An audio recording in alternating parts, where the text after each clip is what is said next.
How do you apply non-dual pointers to your life right now? Right now. You're interested in non-duality. You resonate with it. You like the teaching. How can I apply it into my life right now? So, if I switch everything off, switch my mind off and everything off, just for a couple seconds, there's a feeling of presence here.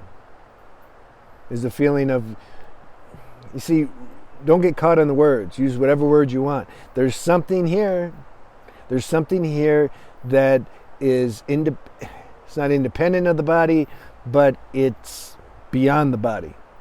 It's beyond thoughts. It's beyond emotions, beyond desires, beyond everything. There's like this feeling of vibration of existence. So that has to be recognized first. You have to recognize that there's something here beyond the dualistic form. And what's here is, you can say, the non-dualistic body. That's why people meditate. What's your purpose of meditation? If you're meditating and you call everything switched off, then you're automatically aware of this conscious presence, this field, this open space. So when you recognize that, when you're aware of that, then you use your dualistic self to keep putting its attention on that. You don't just say, okay, I found it. That's all I am now. So I'm done. I'm awake. Let me make a video. Hey, everybody, I'm awake. So because the dualistic self and non-dualistic self, they go together. And there's a great joy when you contemplate, the dualistic human self is contemplating itself. That's the joy of putting your attention on this dualistic self, non-dualistic self.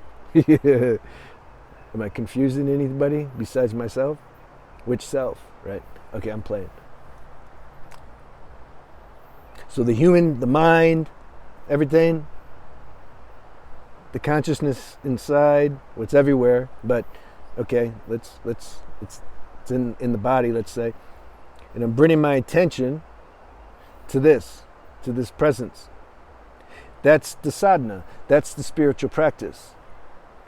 And then you'll start to realize, as you do that as many moments as you can. I don't know how many moments are in 24 hours, but do it as many of those moments as you can.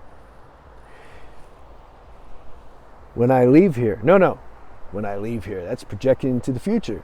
Right now, as I'm talking, I'm not so much bringing my attention here, because the here is already here. It's already like, because when I'm making videos, I'm in flow. I don't have a script. My mind is off. You see? So automatically this non-dualistic self is, you can say, shining through. Now when I leave here, now I can project in the future. And I'm walking. As I'm walking, I'm paying attention, again, to this consciousness, this presence that doesn't have any form and doesn't have duality. Paying attention to that. How does it feel? No, don't need to ask that. Just you're paying attention to that. Your attention's there. And then I see somebody, oh, hi, Yash, how you doing? Oh, man, I'm good, man. There's a spontaneous, when I'm resting inside this non-dualistic presence, there's a spontaneous flow, just same as the videos. Something just responds. I'm not thinking what to respond. I'm not saying, oh, that's a guy, so I'm going to respond this way. But if it's a girl, you see, I'm not logically doing any deduction. I'm just responding, and I'm staying conscious.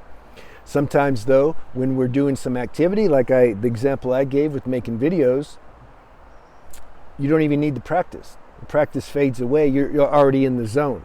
But this is the thing. You have to discern. If I'm not doing the practice, is it because I'm really in the zone, I'm flowing, or is it because I'm in ego?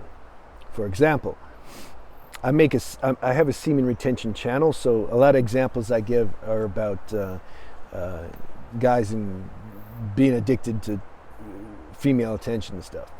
So let's say I'm out in nature. Oh no, not in nature. There's no girls out here. I'm in town, and this is the weekend. And there's some girls, nice looking girls, that come from all different cities to come here, let's say.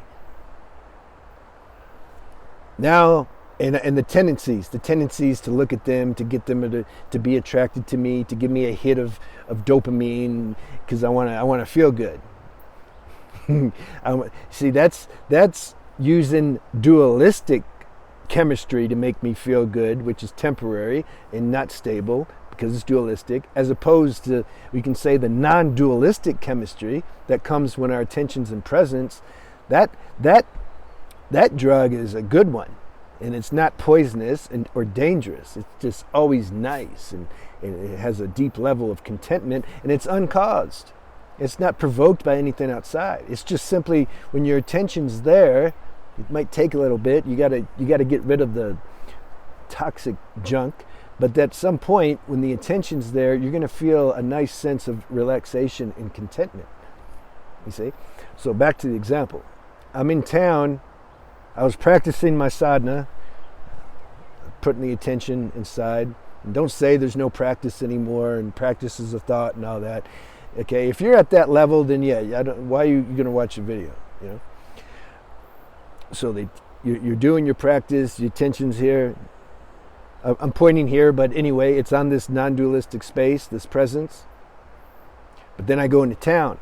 Karma activates these karmic tendencies. Whatever your particular karmic package is, we all have different ones. Let's say you're addicted to female attention, or if you're a woman, you're addicted to seeing or not addicted, but habitual to see like what guys are looking at you, or whatever opposite sex type attraction. Because now you're in town, there's a lot of people. All of a sudden you lose your sadhana, seemingly. It's like you're not aware anymore of this deeper presence, of this non-dualistic consciousness. Now you're in the mind. You're like in the mind, and you're in that world. Consciousness is also there, otherwise you wouldn't be able to do anything, right? But it's like you're in the level of dualistic consciousness now, as opposed to the non-dualistic consciousness, which is more stable. So then when you catch that, and this is the thing, we catch ourselves out, like this is life. I don't care who the master is. He's going to fall into identity sometimes too. He doesn't care though. He doesn't like, oh no, I'm not a master. He doesn't even say he's a master. It says, you can say disciples or students that say. A real master is not going to declare, I did it, I'm awake now.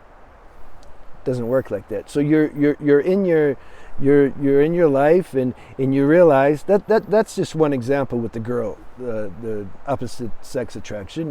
Whatever you're doing, you learn to catch it out. You learn to realize, oh well, I was in the dualistic minefield for a little bit. Okay, I'm going to bring my attention back, because I've recognized now.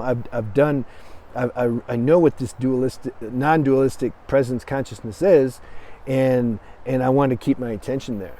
So when you catch yourself being stuck in dualistic level, you bring your attention back. This is your spiritual practice. This is your sadhana.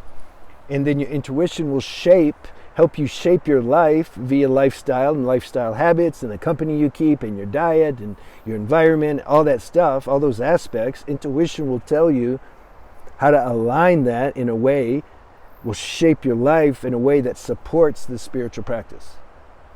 That's spiritual practice in a nutshell. Surprised myself. Have a good day.